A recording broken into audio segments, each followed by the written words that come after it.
is Lauren. Welcome to Hermanas Healing Together, the podcast where we embark on a transformative journey of self-discovery, healing, and growth. I should know this and should have memorized, but I don't yet. I'm your host, Dani Moore, and this is Lauren Connolly.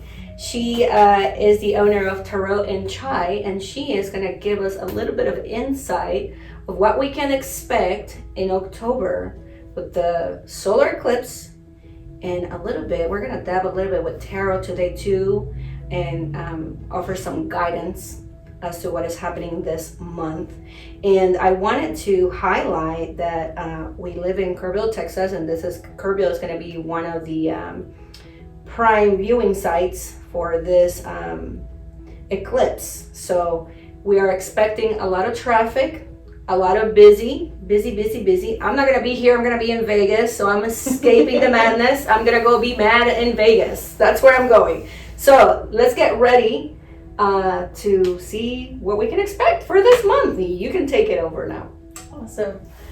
So, yes, I recently started working over at our local CVB, so I get to hear so many questions all day, every day about the eclipse. So I think by the end of this one and the big one that we have coming up in April, I'm going to be done. How interesting it is that not only, so we were just talking that my moon is in Libra, and we are entering Libra season with this eclipse, but then also for my birthday month, we're also going to have another eclipse, like 10 days before my birthday. So it's like, I feel like this is gonna like heavily impact me, Lauren. And so I'm kind of curious to see what you have to say. So eclipses are one of those things that, I don't know, I kind of have mixed feelings about them. Because on one hand, they're one of those things that people, they tell you not to work with them. Or like do magic with them? Yeah. I feel like they have a bit of a chaotic type energy, don't they? Yeah, and so when it comes to stuff like that, people like in the spiritual and metaphysical community will just get all kind of, freak out about it. No, don't do any work during the eclipse. I've heard. There's a little validity to that. But I feel like they're I feel like they're very transformative. So maybe, doing magic for your own transformation and healing purposes could be good. Now, I don't know if you're a witch for hire and you end up doing some kind of love spell. Maybe that may not result in something good, because it could probably go the opposite way with whatever energies we're dealing with. So, I mean, that's my take on it. I don't know how you feel about that. Yeah, so I mean, I personally like to work with eclipses depending on like where they fall in my chart. And I think that's the thing to look out for, is how it feels. How it feels for you. That's wise so enough. Like the ones with Scorpio and Taurus, I would kind of avoid those just because they were hitting very sensitive places in my chart. Like I'm not gonna mess with those. Makes sense. These I might do a little work with. Gotcha. But in general, part of the reasons, when you think about it astrologically, a lot of the chaos comes in with the nodes. So in your chart, you have two calculated points, the lunar nodes. You've got the north node and the south node. And when the sun is within 17 degrees of either one of those points, that's what marks an eclipse season. So we had the shift of the nodes into Libra and Aries earlier in the year. So that means we're kind of transitioning from all these Taurus and Scorpio eclipses to the ones in Libra and Aries. So when it comes to the nodes, there's actually this story in Indian mythology that kind of paints them as a dragon. So you've got the north node, that's the head of the dragon, and the south node, that's the tail of the dragon. But they're disconnected. Because in the myth, Rahu, the north node, got his head chopped off. So we're not going to get into that entire story. I have never heard of that. mean, I'm not an astrology person. I know you're like deep into it, and I like that. Like me and Phil last night when we were at the bubble tea, we're like, we're not into astrology, but she was talking about it, and we were all like, wow. Yeah. So a dragon. Oh. Yeah. So Okay. if you want to look up that story in your own time, it's actually really interesting. I think I'm going to. I'm gonna be like, I have questions, Lauren. So anyways, what we get from this mythology is that you've got the head, the North Node, that is, it's basically devouring everything. And it has nowhere to go, so it's just like this bottomless pit. And it just wants to take in as much as it can. And with the South Node, it's kind of like, it's trying to digest things, but there's a huge disconnect there. So picture it like this leaky bucket. You're trying to fill a bucket that's got a hole in the bottom. You know what came to my mind with this when you were talking about that? I feel like the South can also be like stagnant energy. Mm-hmm. Like it just, things don't flow or progress. Yeah. Right? Yeah, and that's another theme of the nodes. The North is about progress, and the South is... It can feel very stagnant and tiring. And when you have big South Node transits, like I'm going through a big South Node transit right now, and I've been tired. Like I feel like all I do is sleep now. Well, and I was telling you yesterday, because I was supposed to upload an episode this week, and I haven't. Now we're recording this, and that's gonna go for next week when October starts. But it's like I don't feel. I wouldn't say motivated. I don't know what I'm posting. I just kind of lost my touch with it for a minute. So I'm glad that you reached out and that we get to do this time, because we were supposed to do this for September, and I never posted a reading for September. That's my brain sometimes acts a weird way. I think we tried to schedule it 3 times. I know. It's been crazy times. And my aunt who follows my podcast, she's like, oh, because I had a reading for August. She's like, this is cool. Like, are you gonna keep on doing this? And I said, I don't know. Maybe. I don't think so, because I never posted one for September. But now that you're here, like, I want to do this like a regular basis kind of thing, month to month. Yeah, it's fun when you get into it, but it's like more often. You're stuck with me, Lauren. You can't go anywhere. Now you're stuck. Alrighty. So what is this? Oh, that's cool. So we'll talk a little bit about what you're talking about as far as feeling blocked, because that's related to these nodes again. And so let's just do a quick general forecast for October, and then we'll get into the eclipse stuff. Cool.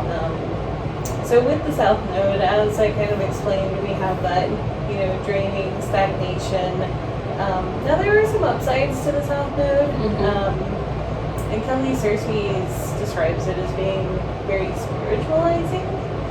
So it's, a good time for reflection and meditation and spiritual work and that sort of thing. So there is that side of it that you can work with. But right now, we have Mars approaching the South Node. And if we think about what Mars symbolizes, that's our drive, that's our energy, that's, something that when it comes to a placement like this, it's kind of like you're pouring water on the fire. And it sizzles. Yeah. That makes sense. Yeah, so it can, especially if you're someone who has Mars as your chart ruler, or Mars is in a very powerful place in your chart, these transits can be incredibly draining. So, like, I'm a Scorpio rising, that's my chart ruler, so that's...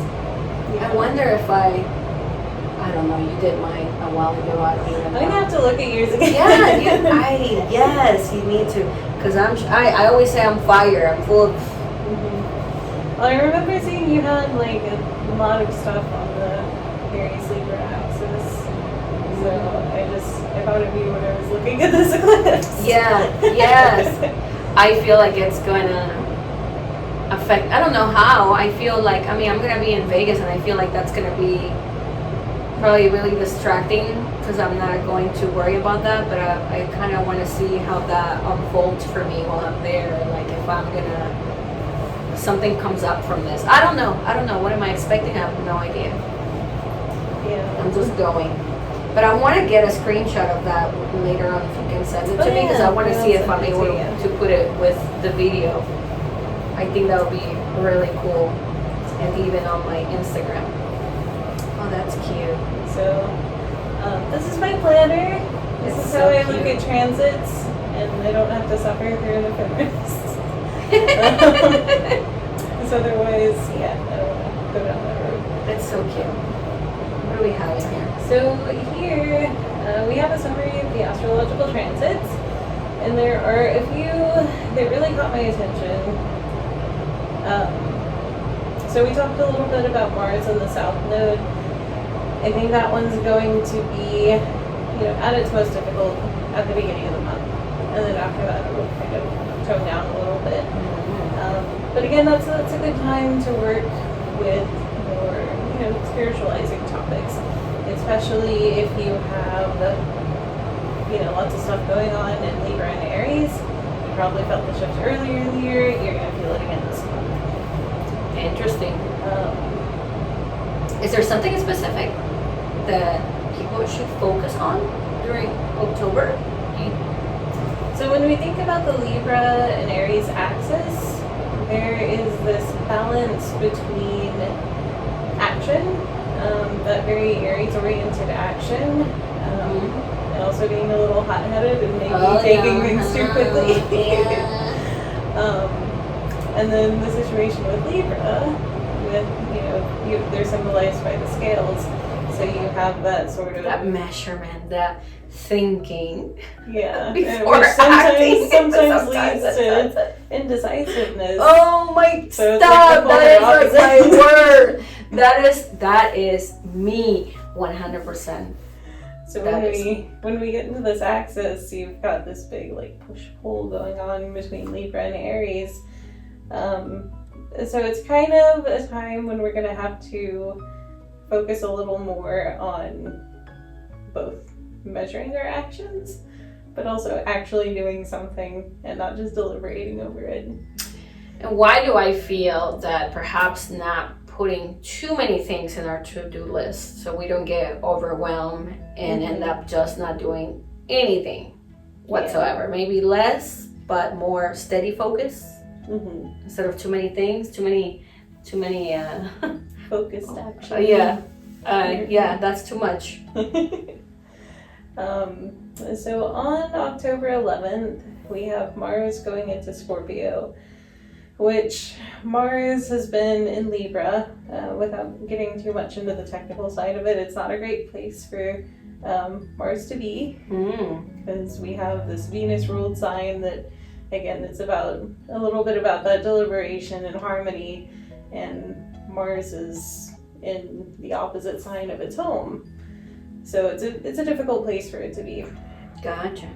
And Mars only cycles through the signs, every couple of years, or every 2.5 years, something like that. I'd have to look it up. But yeah, so Mars being in Scorpio isn't going to happen again for a while. So if you are, if you have a Scorpio ascendant, or Scorpio is you've got a bunch of planets in Scorpio, this is a good time to work with Mars, especially after it's been in its fall for quite some time. Work with the Mars energy. Yeah. Gotcha. Yeah, and I think that's going to be a theme of this month in general, between the South Node transit, and the eclipse. And Mars can be difficult to work with, because in traditional astrology it's known as a malefic planet, which is, one of the bad planets, for lack of a better. I don't really like to talk about them that way. No, right? There's always some kind of positive insight. Yeah. With, Yeah, so they're just a little more challenging to work with. It brings us challenges. Yeah, interesting. I like that. Yeah. So what else do you have for us? As far as the actual eclipse goes, so that's what I really wanted to get into today. We have, it's kind of interesting.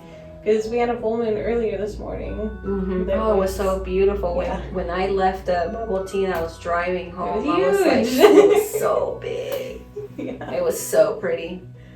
Yeah, so the full moon that we had this morning, it's deceptively quiet because it's not really making any other aspects in the chart, but it's in Aries, so it's still got a lot of that fire, behind it. So it's like this flame that's burning intensely, but it's not going anywhere yet. I have felt this the past 2 days very, very bouncy. I almost like to describe it that I feel like I'm vibrating. My energy is all over the place, and I've been so hyper that I think that if I wasn't doing the work that I do with massage, I would be literally bouncing off the walls. Massage kind of just grounds me and brings it all down, but I've been like on the go, being a clean freak. I'm feeling it. I mean, it's nice to have a clean house, but I'm feeling it. I was like, it was 11 o'clock and I'm mopping my house at 11 o'clock. Oh my gosh, I'm a mess. I'd be interested. I need to look at where your Mars and Mercury again. I want to know. Those are the things that kind of mess with you that way. It literally makes me feel like I'm like vibrating and like I'm so hyper and off the walls. It's insane. It's not pleasant sometimes, to be honest with you. Yeah. No, I know. I have a hyperactive Mercury, so not so much on the physical side of things. I cannot shut my brain off when I need It's just like active. It's just going. Yeah. Oh yeah, I suffer from some of that too. That's why you're a night owl. Yeah. That's why you're a night owl. I try to be creative at night. So as far as the eclipse goes, as we kind of have this journey from this full moon in Aries to the new moon. So we go from this really quiet energy to the moon moving into a conjunction with the sun. And for the eclipse, you've got it there with Mars, the south node, and Mercury. Less Mars, because Mars has moved into Scorpio by then. But this conjunction with Mercury, wherever this is in your chart, not only are you having like this big shift, but it's something that I want to read it as you kind of have to do something with it in a mercurial way if you're wanting to work with this. So if you're thinking about what kind of action you need to take, I like to think of writing and communication because that's a lot of my field of work. But if you're any sort of, writer or you do technical work or anything along those lines, that can be a good way to work with this energy. And so that's all happening on the South Node in Libra. So if we put that all together, you kind of have to think of it in terms of how can you do that in a way that works with that South Node over there. Because the South Node really sets the theme for that eclipse.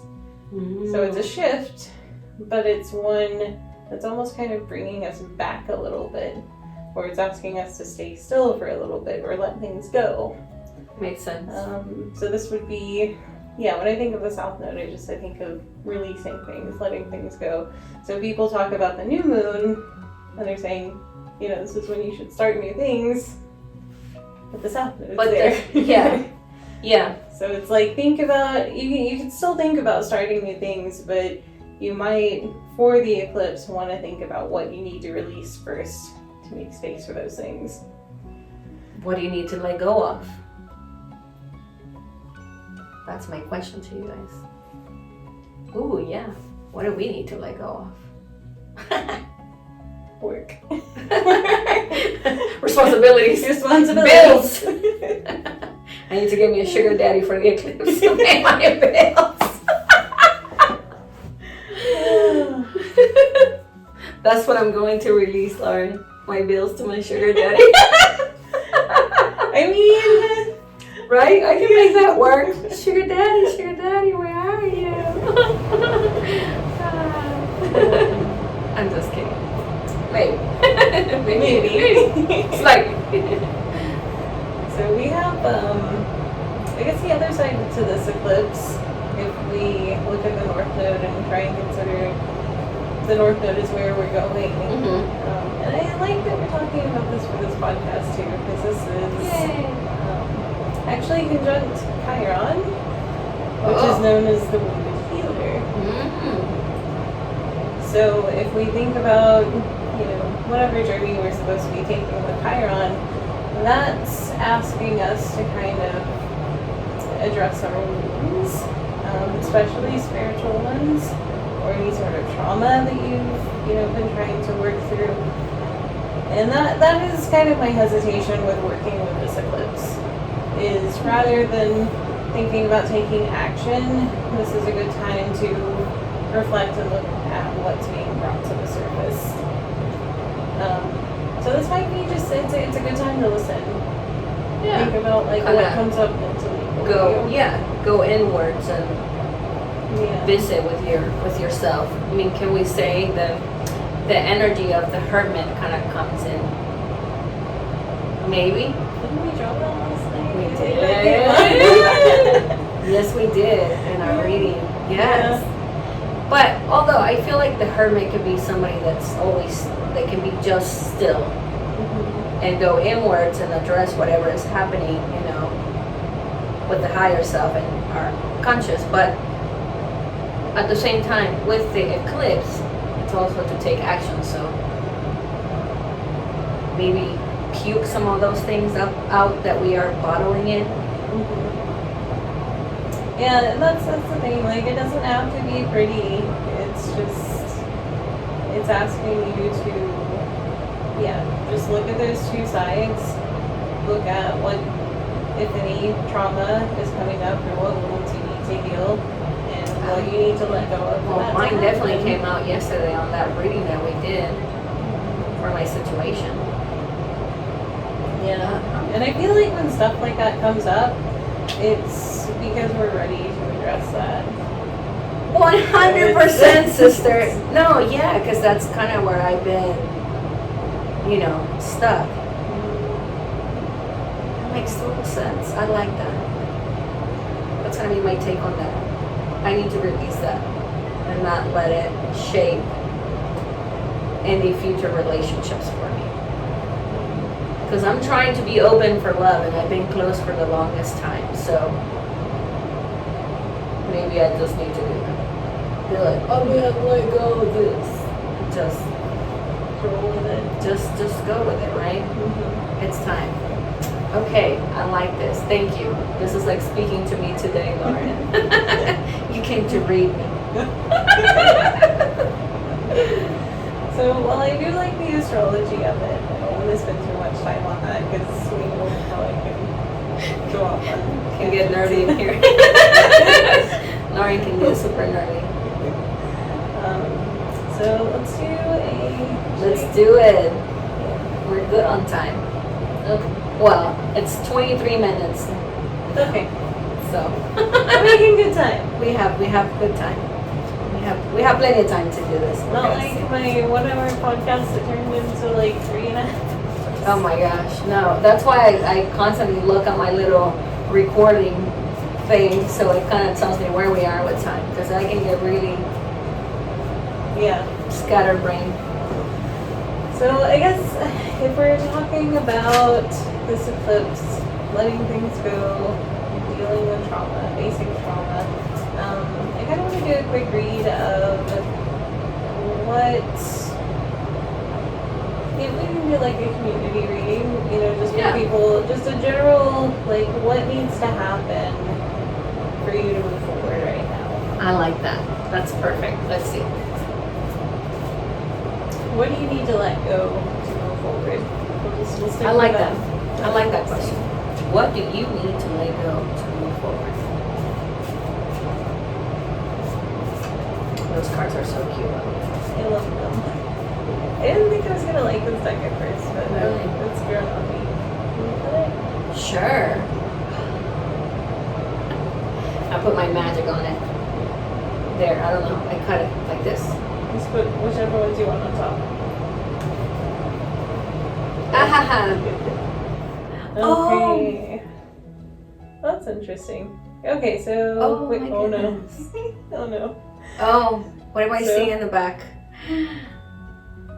Oh, yeah. I feel like we got it. Yep, we got this one yesterday too. Okay, so we've got our 3 cards. We've got what we need to let go, which is going to be the Hierophant. Which I really like this because this is a Venus ruled card. This is actually Taurus if we're talking about Yeah. astrological correspondences.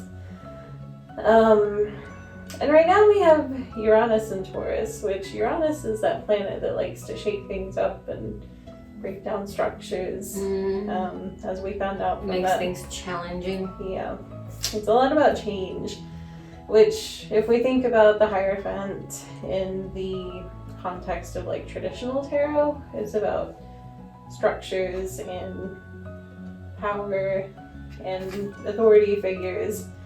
So it's basically saying that we need to let go these expectations, societal expectations, old structures, and kind of be your own guru like this guy here.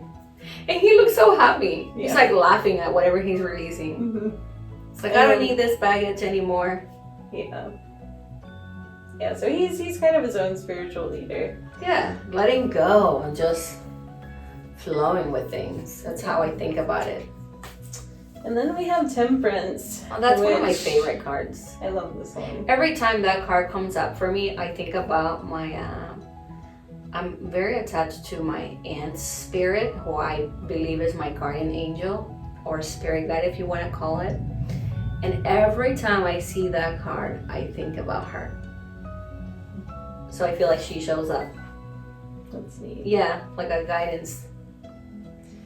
Yeah, so Temperance, especially in this deck, I don't know how well you can see this. I'm going to take a photo of that. Yeah. We're going to put those on the side and I can take a photo of Okay. those so I can put it on the video. So this one is a lot about polarity. So if we think about that eclipse coming up in the Libra Aries axis, you have this careful balance that comes with Temperance. So in this card, you've got this guy with angel wings, and he's got the dark sphere on one side, or the moon maybe, and the sun on the other, and he's kind of weaving these energies together. Is this kind of like the yin and yang, right? Yeah, and especially in this deck, it really just highlights those polarities. So we're bringing these things together, and then as far as how we move forward, so this one's kind of hard because we got the 3 of Swords for our, which again, I keep coming back to that chart. Yeah. Because, we were talking about Chiron and healing from trauma and processing all those things. And the 3 of Swords comes up, and it's kind of like you just have to give yourself the space to process all of that. And so while it is a really heavy card, there's a lot of, there's just so much that can be done with this eclipse as far as like what you need to let go. And to me, this says that this is primarily stemming from societal expectations and a structure that is no longer serving us. So we have to break that down before we can. Could we move on to translate this that one. as like part of our programming that sometimes limit us in the way that we think or we structure ourselves? And I don't know why I feel with this, some shadow work. Yeah, I mean, that's a good, Right? especially with Temperance Like here. this is like listening, going inwards, and that's what I like to always say about our higher self and getting in contact with our higher self. Funny enough, there's never a coincidence. I posted about higher self today. I said, what was the quote? It was something like along the lines, and I'm gonna look it up and share it, but it was something like connect with your higher self, or once you connect with your higher self, like you're gonna start showing up as her. And I feel like sometimes we, the reason why we don't listen to our intuition and we don't let go of a lot of things is because we are not connected with our spiritual side. And we're not only that, but there's a lot of embarrassment when it comes to healing, because we think, or we want to label us that we're bad people, or like, how can I have these feelings and these thoughts? But that's the duality, that polarity that you're talking about. It's like honoring your shadow self and also who you are and who you want to become. Yeah. So that's my take on that. And that just fits so well with the Hierophant here, because, and like she said, we'll post a picture of this as well. We will. And they're so cute. I like the one in this deck because it's just, you don't have the strict, stern church figure in there that you often have, and he's his, I mean, almost kind of stereotypical, you know. Yeah, I mean, doesn't that has to do with like the beliefs and the programming that we also have, or we are raised with? And to me, this is just about letting all that go, because he's kind of laughing in the face of all that, and it's releasing it. It's not part of you. Which I translate that to limiting beliefs also. Yeah, because there are so many things, and again, think about like where this is coming up in your chart, if you happen to know your chart. When we think about societal structures, like even when we're aware of them, they're so baked in that you don't notice it. And so it's kind of hard to break that repetition, and it just continuously gets passed down from generation to generation. So then we kind of get into generational trauma, which... break the cycle. Yeah. I broke the cycle for my family, which I'm really proud of. Good. Yeah. With my kids, I broke the cycle. I was going to say something. Oh, this almost confirms what we talked about in my reading last night. And I felt like I needed to read, to like hear that again. It's like confirmation. Surrender and let go. Stop wanting to control things, Dani. I'm a control freak. Yeah. I'm a bit of a control freak. Oh my god. So I always like to look at the underlying part on the bottom. Oh my gosh, this came out for me yesterday too. Judgment. So judgment is something that we talked a lot about yesterday. And this also puts an interesting spin on this reading, because it's like, even if you don't do the work, it's gonna come out somehow. It's gonna be handed to you by the universe. Like, deal with it. So, judgment's one of those places where, you know, whatever's meant to happen is just gonna happen. And so if we keep like trying to hold on to things and keep them in, not only are things not going to happen on our terms, but they're going to break out in a way that's, you know, potentially damaging in the short term, but that's sometimes what we need to heal. So if you want to make it easy, get it out now. Do it now. Do the internal work right now. Right meow. That's another good shadow work card. Yeah. Don't mix it so we can take a picture of it and post it. I really like that. Alright, are we done? I think we're done. Well, let me get back on my script so I can close this up. That's what we're doing. Okay, so let me sure that we're still recording, but thank you for joining us on this enlightening episode of Hermanas Healing Together. If you found today's tarot and astrology forecast as fascinating as we did, make sure that you subscribe to this podcast. Also, where can they find you if they want to connect with you? So you can find me at tarotandchai.com. Don't look at my blog, I haven't posted anything on it lately. Do not go look at the blog now. You can also sign up for my email list, which I actually religiously keep up with on a weekly basis. That's awesome. What are you sharing there? So that's where I've been doing horoscopes lately, because I need to practice my horoscope. Oh my gosh, yes. That's awesome. But I do the weekly horoscopes, and occasionally we'll share like a card of the week kind of thing, as well as just something a little motivational to get your week going, pre-Monday motivation. That's awesome. And are you still on Instagram? Tarot and Chai. So you can go find her there. This is Lauren. And don't forget to connect with me on Instagram because I opened an Instagram just for this. So you must be following at Hermanas Healing Together. Until next time, remember that healing is a journey we embark on together, especially during this special time that we're going to have this eclipse here in Kerrville. It's really coming up. So, see you next time. Peace out. Bye. Bye.